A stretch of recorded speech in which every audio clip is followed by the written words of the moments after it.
Bienvenue dans les carnets de l'intelligence artificielle, un podcast de la Cité de l'IA soutenu par la Fondation MMA des entrepreneurs du futur, engagée auprès de ceux qui façonnent dès aujourd'hui l'entrepreneuriat de demain. Ensemble, explorons comment l'IA peut transformer vos entreprises et ouvrir de nouvelles perspectives. Être capable d'optimiser en temps réel près de 3000 circulations et 15 000 circulations par jour, c'est vraiment ça le défi. Et donc là, aujourd'hui, la recherche opérationnelle a atteint un peu ses limites. Et donc on est davantage sur des approches par apprentissage par renforcement de l'intelligence artificielle qui vient nous aider à répondre à ça. Bonjour, je suis Manuel Davy et je vous souhaite la bienvenue dans les carnets de l'IA. Ce podcast, c'est l'occasion de vous partager les expériences de la communauté de celles et ceux qui font bouger l'intelligence artificielle. Pourquoi et comment adopter l'IA dans son entreprise ? Par où commencer ? Ou encore, quelles sont les bonnes pratiques pour performer ? Autant de questions auxquelles nous apportons des réponses avec des spécialistes du sujet. Bonjour à tous, j'ai le plaisir d'accueillir aujourd'hui Guillaume Lecœur du groupe SNCF. Bonjour Guillaume. Bonjour. Alors nous sommes aujourd'hui pour cet épisode en direct du sommet, le IA Summit de Lille. Et donc Guillaume vient d'intervenir ce matin dans une de nos plénières. Est-ce que tu pourrais te présenter pour nos auditeurs ? Oui, bien sûr. Donc Guillaume Lecœur, je suis responsable de la Dev Factory IA au sein du groupe SNCF, de l'entité ISNCF Solutions. Donc ISNCF Solutions, c'est le producteur numérique du groupe SNCF. Donc c'est une entité qui rassemble près de 2000 personnes sur l'ensemble des sujets numériques de la SNCF. Donc on intervient vraiment de bout en bout sur l'ensemble des solutions. Et donc moi, je suis notamment responsable de l'activité autour de l'intelligence artificielle. Très bien. Alors est-ce qu'il faut encore présenter le groupe SNCF ? Oui, peut-être un peu. Mais du coup, la SNCF, donc, c'est évidemment un transporteur. Donc c'est notamment les activités portées par SNCF Voyageurs. C'est aussi le mainteneur de l'infrastructure donc, avec SNCF Réseau. Et c'est aussi des filiales qu'on connaît un petit peu moins, Keolis, Geodis ou peut-être encore SNCF Gare et Connexion. D'accord. Et donc en tant que groupe, évidemment très important dans la vie des Français, vous êtes en relation très forte avec vos clients. Et donc la thématique sur laquelle on s'est mis d'accord pour ce podcast, c'est finalement comment l'intelligence artificielle vient pour aider le groupe à mieux interagir avec ses clients et apporter une meilleure expérience peut-être aussi à tous les utilisateurs. Tout à fait, c'est le thème sur lequel on est intervenu ce matin avec Thomas Lefebvre côté Keolis. Et donc effectivement aujourd'hui il n'y a pas d'intelligence artificielle sans vraiment les moyens qui sont mis en œuvre avec, et notamment les thématiques sur lesquelles on intervient. Donc l'expérience voyageur, c'est vraiment au cœur des sujets sur lesquels on intervient aujourd'hui et sur lesquels on travaille beaucoup, donc avec SNCF Voyageurs en particulier. Donc le sujet qui nous anime, c'est celui de l'ouverture à la concurrence notamment. Donc l'ouverture à la concurrence vient profondément transformer les activités de SNCF Voyageurs et du coup travailler à l'amélioration de l'expérience voyageur, c'est au cœur de la stratégie que porte l'entreprise. D'accord. Peut-être vous pouvez nous donner quelques exemples d'applications de l'intelligence artificielle dans ce domaine ? L'une que j'ai présentée ce matin notamment, c'est tout ce qu'on appelle la RCAD, donc la relation client à distance. Donc c'est notamment le 3635, c'est des applications comme ToutWi par exemple, le bot auquel les utilisateurs, lorsqu'ils ont un problème, viennent solliciter. Et donc on travaille notamment sur ces thématiques-là. Oui, d'accord. Et aujourd'hui, vous avez déjà pu mesurer des retours ou de la part des voyageurs ?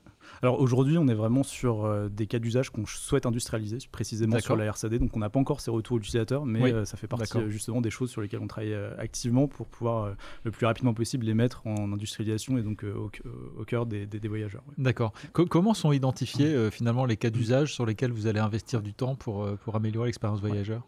Donc aujourd'hui, on profite d'une gouvernance de la data qui est vraiment établie depuis maintenant plusieurs années au sein de la SNCF. Donc l'intelligence artificielle ne vient pas profondément rechallenger cette organisation-là. En fait, on s'appuie sur près de 10-15 ans de gouvernance de la donnée qui permet notamment de structurer les cas d'usage qui nous sont remontés. Donc dernièrement, on a construit au sein d'ISNCF Solutions la FABIA qui vient justement être un acteur qui vient apporter des solutions. Mais la remontée des besoins, elle est déjà bien structurée au sein du groupe SNCF. D'accord. Peut-être on peut un peu plus décrire la FABIA et son fonctionnement ? Oui, tout à fait. Donc la FABIA, il faut vraiment la voir avant tout comme une maîtrise d'œuvre. Donc on intervient vraiment sur le volet du développement. Donc on fait de la conception, même du conseil avec une filiale qui s'appelle IT9M avec laquelle on travaille beaucoup. Et on intervient donc du conseil jusqu'à la réalisation du produit, sa maintenance, donc vraiment sur le bout en bout, et on a l'ensemble des expertises qui permettent de développer nos produits d'intelligence artificielle. Et après vous transmettez le bébé, si je peux dire, au métier, ou comment ça marche ? On travaille main dans la main avec le métier, donc on a vraiment dans nos équipes des ingénieurs qui sont avant tout qualifiés sur l'intelligence artificielle, mais qui ont aussi une appétence très très forte pour les métiers de la SNCF.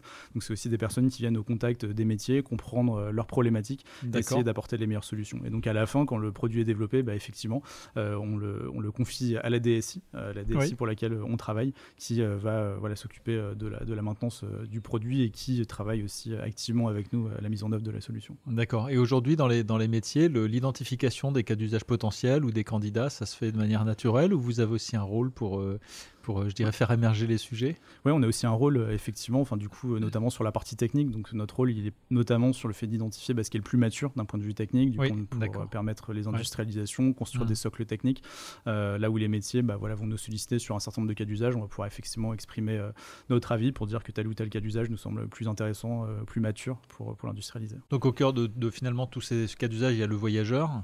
Et donc, l'ouverture à la concurrence vient vous challenger. Est-ce que c'est tabou aujourd'hui? Est-ce que c'est un vrai challenge? Comment vous voyez les choses? Oui, c'est un réel challenge, effectivement, puisque ça transforme profondément les activités, et en particulier, du coup, SNCF Voyageurs, donc les activités TGV, TER, entre autres. Et du coup, effectivement, la question qui est au cœur de ces activités ou de cette transformation-là, c'est comment on est capable d'apporter une meilleure expérience aux voyageurs, améliorer la productivité de l'entreprise pour être les plus efficaces possibles dans l'ouverture à la concurrence. Et donc, l'intelligence artificielle contribue avec le numérique en grand à ça. Oui, d'accord. Et vous avez déjà pu mesurer des résultats tangibles sur ces axes? Ouais, donc c'est un peu le challenge, puisque c'est assez difficile en fait de mesurer le ROI. C'est pour ça que je pose la question, parce que c'est toujours compliqué, effectivement. Oui, c'est effectivement assez compliqué. Donc aujourd'hui, on a plutôt des estimations, des ordres de grandeur, et c'est un peu au cœur justement de ce qu'on est en train de vouloir faire dans la gouvernance du sujet. D'accord, très bien. Ça nous amène à notre première question. Vous avez un message. Est-ce que la SNCF travaille aussi avec l'intelligence artificielle sur des sujets plus industriels au niveau des infrastructures? La SNCF est avant tout une entreprise industrielle. Enfin, on l'oublie souvent, puisque effectivement le voyageur est au cœur du sujet, mais c'est avant tout une entreprise industrielle. Il y a des machines, des rails, de l'électricité. Exactement. Ouais. Et du coup, dans ce contexte-là, notre rôle, c'est d'optimiser l'ensemble de ces assets. Et donc les assets dont on parle, c'est effectivement le rail. Donc ça, c'est le rôle de SNCF Réseau. Ça va être les rames voyageurs, les locomotives. Donc ça va davantage être côté voyageurs ou même côté fret, qu'on oublie un petit peu sur les wagons. Donc ça, effectivement. Et donc le sujet, comme toute industrie, c'est essentiellement deux activités. C'est la planification d'une part et la gestion en opérationnel des aléas d'autre part. Et donc l'intelligence artificielle vient dans ces deux thématiques-là apporter des leviers de performance. Donc dans la planification, ça va être comment on est capable de mieux prévoir des situations, donc à 1 mois, 2 mois, 3 mois. Et sur la partie temps réel, c'est comment on redispatche la bonne information aux bonnes personnes. Et donc là aussi, ça vient nous aider dans nos activités. D'accord. Pour rendre les choses très concrètes, par exemple, s'il y a un train qui est arrêté sur les voies et que ça empêche la circulation, comment vous répartissez le trafic, comment vous ordonnez les différents trains pour qu'il y ait le minimum d'impact. Exactement. Et ça, sur cette problématique-là, si on la prend pour exemple, le sujet, c'est de prendre la bonne décision de régulation. Donc de dire qu'on va stopper le train ici, ça peut être une action de régulation.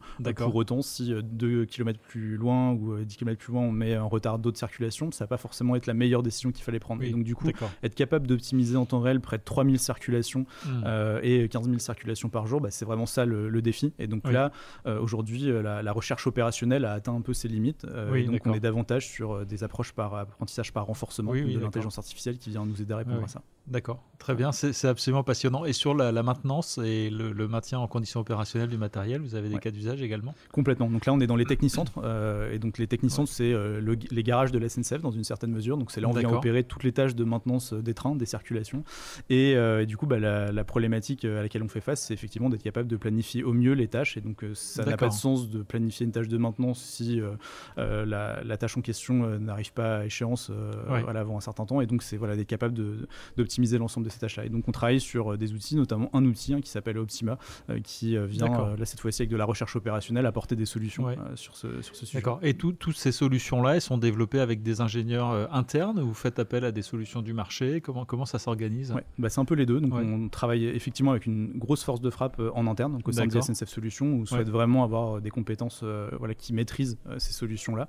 On a aussi des programmes de reconversion en interne qui ont permis, du coup, un programme qui se nomme Up2Dev, qui a permis permis de faire en sorte que des agents du terrain font maintenant de l'informatique et donc ils ont cette connaissance métier au cœur de leur expertise numérique désormais, donc ça c'est très précieux. Et puis on travaille aussi avec des partenaires, donc des partenaires académiques. On a fait une chaire avec l'école polytechnique il y a quelques mois maintenant, donc, au mois de septembre, qui vient travailler sur ces sujets d'optimisation et d'intelligence artificielle. Et on travaille également, on a annoncé à Vivatech il y a quelques semaines du coup un partenariat avec Mistral AI, qui est aussi maintenant au cœur de la stratégie. D'accord. Oui, nul doute que ces sujets, ça passionne les mathématiciens dans les labos de recherche de l'école polytechnique. Très bien, merci pour ces éléments de réponse. Ça nous amène à notre deuxième question. Vous avez un message. La SNCF, c'est plusieurs centaines de milliers de collaborateurs. Former tout le monde et les sensibiliser à l'IA, ça doit être un vrai défi. Comment le groupe s'y prend ? On a à peu près 2 axes en fait sur le sujet. Le premier, c'est la capacité du coup à remonter des cas d'usage qui sont plus proches des problématiques métiers. Et donc pour ça, on s'appuie beaucoup sur les 74 qui sont au contact des métiers dans les territoires, partout sur la France. Donc ça, c'est un peu le premier levier. Et le deuxième levier qu'on a, c'est effectivement la thématique de l'appropriation. Donc c'est comment, une fois qu'on a développé la solution, les métiers pour qui on l'a développé vont pouvoir l'utiliser au mieux. Et donc pour ça, on travaille aussi activement avec eux à travers les 74 pour pouvoir s'assurer de la bonne appropriation des sujets. Les 574, c'est quoi ? Vous pouvez nous en dire plus ? Le 114, c'est la vitesse maximum du TGV, le record du monde. Mais c'est aussi du coup tout un réseau, donc c'est 7 514 qui sont répartis sur l'ensemble de la France et qui contribuent du coup à l'animation d'un réseau dans les territoires, donc un réseau de partenaires avec lesquels on travaille activement, des startups, des entreprises, et qui travaillent aussi avec les métiers pour la diffusion justement de ces solutions d'intelligence artificielle. Donc c'est des centres d'innovation finalement qui sont aussi chargés de faire l'évangélisation ou la sensibilisation à l'IA au sein du groupe. Exactement, et qui nous appuie beaucoup dans ces activités. Très bien, à nouveau un grand merci à toi Guillaume Lecoeur d'être venu répondre à nos questions. Quant à nous, on se retrouve dans 15 jours pour un nouvel épisode. D'ici là, n'hésitez pas à vous abonner à notre chaîne et à nous retrouver sur notre site internet www.iahdf.org. À bientôt. Merci.